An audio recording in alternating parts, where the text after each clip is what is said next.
Кадерле Татарстанлылар, хөрмәтле ватандашлар.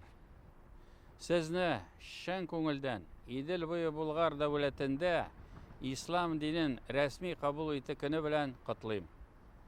Биредә 11 гасыр элек борынгы бабаларыбыз бийек мөселман цивилизациясенә кушылган.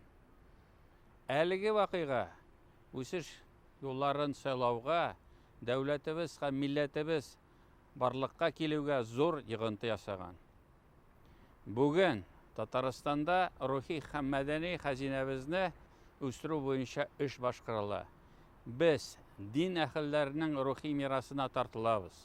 Дини белем бирү өлкәсен үстерәбез.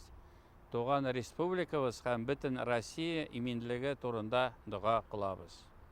Тиздән бу изге урыннарга килү һәм ата-бабаларыбызны искә алу яңадан мөмкин булыр дип ышанам.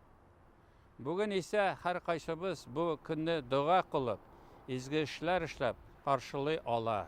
Сезгә чын күңелдән бәхет, тынычлык, игелек телим. Аллаһы Тәгалә сезне рәхмәтеннән ташламасын.